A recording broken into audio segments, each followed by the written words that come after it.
Assalamualaikum warahmatullahi wabarakatuh. Perkenalkan, nama saya Rifka Bidamalia dengan NIM 23050724068 dari 2023 TSB kelompok 8. Perkenalkan, nama saya Muhammad Kilali Pradana, NIM 23050724020 dari kelas 2023A kelompok 8. Nama saya Sofiatul Hafsah, saya dari kelas TSA 2023 dengan NIM 23050724032. Perkenalkan, nama saya Satrio Adi Nugroho Starto, NIM 23050724013. Saya dari kelas TS 2003A kelompok 8. Perkenalkan, nama saya Muhammad Amiruddin dengan NIM 044 kelas TS 2023B. Saya dari kelompok 8. Perkenalkan, nama saya Ahmad Fauzi, NIM 23050724056 dari TS 2023 kelas B, kelompok 8. Di sini kami dari kelompok 8 akan menjelaskan materi tentang etika penulisan karya ilmiah dan plagiasi. Materi yang akan kami bahas yaitu mengenai pengertian etika plagiat atau plagiarisme dan plagiator. Yang kedua, prinsip etika penulisan karya ilmiah. Yang ketiga, kode etik penulis dan bentuk pelanggaran etika penulis. Yang keempat, jenis-jenis plagiarisme. Yang kelima, hukum dan sanksi dalam plagiarisme. Dan yang terakhir, strategi dalam menghadapi plagiarisme. Mari kita simak dan kita dengarkan materi dari kelompok 8. Kelompok kami. Etika. Etika sendiri menurut Wiradi yaitu sebagai cabang ilmu filsafat yang berusaha menilai dan menentukan arah tindakan moral atau teori umum tentang pergaulan, khususnya tentang pandangan mengenai apa yang baik dan buruk, sehingga bisa didefinisikan bahwa etika sebagai perangkat prinsip yang membedakan antara benar dan salah. Plagiat atau plagiarisme yaitu menyalin dan menempel karya intelektual orang lain tanpa menyebutkan nama penulis dan menggagas ide baik sengaja ataupun tidak sengaja tetap disebut plagiarisme tanpa ada modifikasi atau parafras.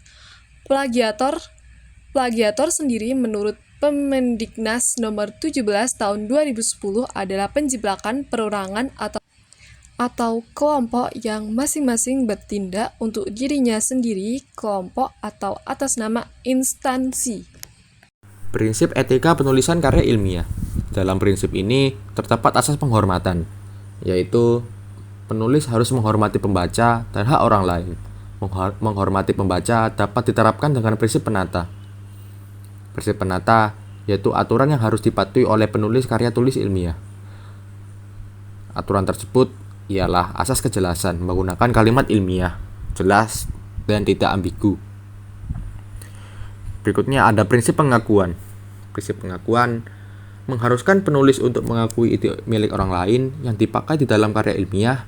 Yang membuat prinsip pengakuan ini sama dengan asas pengakuan, yaitu menghormati ide milik orang lain dan tidak mengklaim bahwa semua tulisan yang ada di dalam karya ilmiah tersebut hanya milik penulis, melainkan juga ide-ide dari milik orang lain. Nah, untuk menerapkan asas pengakuan ini digunakan asas pengakuan yang sudah saya sebutkan tadi, yaitu kita harus memiliki sikap bersedia mengakui bahwa gagasan yang sudah tertuang di dalam suatu publikasi adalah milik orang lain. Berikutnya, prinsip pengutipan, yaitu dengan mencantumkan sumber dengan jelas dan jujur seperti nama, penulis, web, ataupun judul karya ilmiah milik penulis asli yang idenya digunakan. Berikutnya ialah kode etik penulisan dan bentuk pelanggaran etika penulis. Di sini saya akan menyebutkan tentang kode etik penulisan.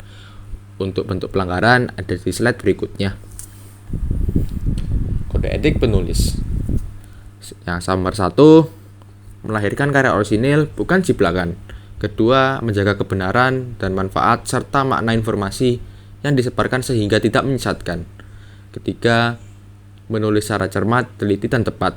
Keempat, bertanggung jawab secara akademis atas penulisannya. 5. Memberi manfaat kepada masyarakat pengguna.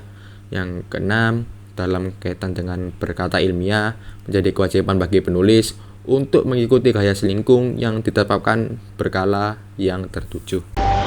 Kode etik penulisan dan bentuk pelanggaran etika penulis. Menerima saran-saran perbaikan dari editor berkala yang dituju. Menjunjung tinggi hak pendapat atau temuan orang lain. Menyadari sepenuhnya untuk tidak melakukan pelanggaran ilmiah seperti falsifikasi, fabrikasi, dan plagiasi. Kode etik penulisan dan bentuk pelanggaran etika penulis. Bentuk pelanggaran etika penulis. 1. Pemalsuan hasil penelitian. Pemalsuan data penelitian. Pencurian proses, objek, dan hasil. Pemerasan tenaga peneliti dan pembantu peneliti. Perbuatan tidak adil, kecerobohan yang disengaja, dan mempublikasikan temuan-temuan sebagai asli dalam lebih dari satu saluran, atau bisa disebut dengan duplication. Jenis-jenis plagiarisme.